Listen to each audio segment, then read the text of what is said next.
So, lads, today we're going to be talking about something, and I am currently in an airport.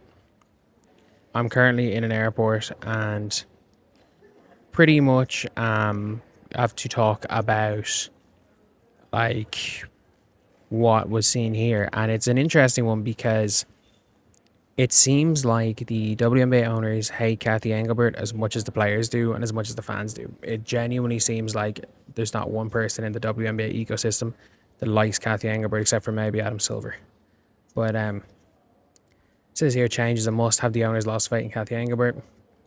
She was obviously booed off. And it says once you have that kind of fighting with your best players, one team exec said it's a death spiral.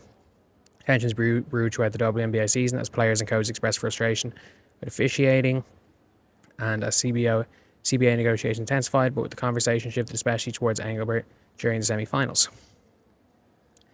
Obviously, we know about Fee's exit interview and the Caitlin Clark talk, and Cathy Engelbert basically said it wasn't true, and we all know that story. But it says here, if I had a vote, one owner said I would probably ask for replacement. It seems unlikely any major leadership change will happen while CBA negotiations continue. And Engelbert told reports of she's never been a quitter. And this is a big thing here. If you fire her now, it's admitting weakness. It's a terrible look for the NBA, another owner said. I can't stand what Collier did. That was a private conversation. It makes me not want to fire her, even though I think she should be fired. Yeah, that is a... No, that's a pretty good point. Like, even if Cathy should be fired, the NBA aren't going to fire Cathy Engelbert because it makes them look weak. Purely because it makes them look weak, they're not going to do it anyway. It says frustration with Engelbert spans several areas. The issues brought forward by Commissioner and league officers officiating are frequently often resolved. Some of Engelbert's business decisions, such as the $75 million capital raise in 2022 that sold off a 16% stake in the league, might have complicated the WNBA's ownership structure and hamstrung the league from growing even more, and how Engelbert interacts and communicates with others. One of the owners says, I believe Nafisa's comments. I think sometimes the approach of Engelbert's message hasn't always been delivered well. Anytime there's been some challenges, whether it be player side or even ownership side, as far as questioning things, there can be some sort of that derogatory tone. So the owners fucking hate her too. The owners hate her. CBA negotiations are always hard, but it might not have been as confrontational. I think there was a little bit better dialogue and relationship building there. And I don't think at this stage, if it's, I don't know if this stage if it's repairable or not. I don't think it is. I genuinely don't think it is. Engelbert's role is different in most major sports leagues. She also reports to Adam Silver, who recently said about the situation with Collier. Silver said Engelbert has presided over 6 years of some of the strongest growth not only we've seen in the WNBA, but any sports league in history, but it's become too personal. So I would say Adam Silver is probably going to step in. She's done so much for the league commercially. People forget how bad it was when she got there. Another industry insider said her time will end. I just think Adam is broken up by it. Across the board, league sources who spoke with ESPN agreed that if Engelbert wants to stay, she must rebuild relationships and establish trust with players. That's not going to happen. That's simply put not going to happen. Change is a must, or say CBA negotiations offer Engelbert at least chance to salvage a role. It's such a hot take world that if you ask right now, it's like, of course the answer is no. Engelbert won't remain commissioner. Our team executive says she can repair relationship with certain individuals, which you can, you always can.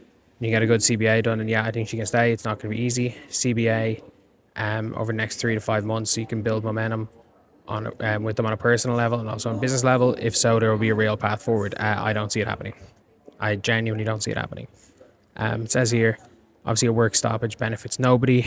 Yeah, it benefits absolutely nobody. The last CBA was agreed in January 2020, and Engelbert were on the job 7 months. At the time, current biggest sports star Caitlin Clark was a high school senior in Iowa. No one knew how much of an impact she would have. At least ESPN are admitting that. That's the thing. Now, 6 years later, the league and players' union will sign a new CBA for the 2026 season to take place. The current CBA expires October 31st, but that deadline is not absolute. There is a 0% chance it's solved by then. I mean zero. There's a higher chance that I pull a Kenny Beecham in the next 6 weeks by October 31st and get employed by the NBA on NBC to cover WNBA, which is never going to happen. It says here, I don't think it'll be done by Halloween, one source said, but in the end, a work stoppage doesn't benefit anyone. I don't know exactly how far people are off, but generally, when I've seen these things, usually comes closer to crunch time. Everybody kind of moves a little bit closer, and when you get to a deal that's reasonable enough, my guess is they're going to make over $1 million, the maxes. Chelsea Gray said, are not where we thought and wanted to be at this point in time. It's market share, it's salaries, it's player safety, it's everything. I will say the revenue split and market share. The problem, I think one of the problems is that it sounds like they don't. I think they'll cave on this because the WNBA don't want flat salary. They want, if the league grows during the CBA, they want their salaries to go up, and like all that, like that ends up being a disaster because it means the cap goes up at different times, and it means that everyone signs 1 year deals constantly because if the league grows, the cap spikes every year. So why would you sign more than a 1 year deal? So for me, that's kind of and that's one of those situations where you're like, it doesn't work out. But if that's what the players want, if nothing else, they can get a much higher flat rate of salary than they would previously be expecting. One of the biggest sticking points seems to be revenue sharing. Yeah, that's just not happening. They don't even have enough of the revenue to get the share they want. But Fever 4 Bree Turner said the mega charter flights, which were introduced for WNBA travel near the 24 season, guaranteed in the new CBA is important, as is asking teams to continue paying for housing for players during the season. Turner believes roster size may also need to be increased. They're currently set at 12 players and it points to the Fever's 5 season-ending injuries. Like, I think with the hardship rule, the roster size isn't the craziest thing because what difference does it make if you have 2 players sitting down and just not playing? But look, it is what it is. So one league source said WNBA owners who are affiliated with NBA teams and those who aren't might have different priorities.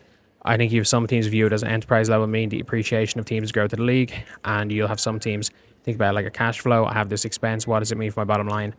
A lot of times that comes down to how people think about their business as an investment versus true business, true day to day. Obviously, the referees are the referees. Like, there's no point talking about this here. But it says here, the WNBA will not punish you, fine suspensions officials for singular error, but instead assess their body work throughout the season. If there's a common string of mistakes, this is addressed. I actually don't know how it's addressed.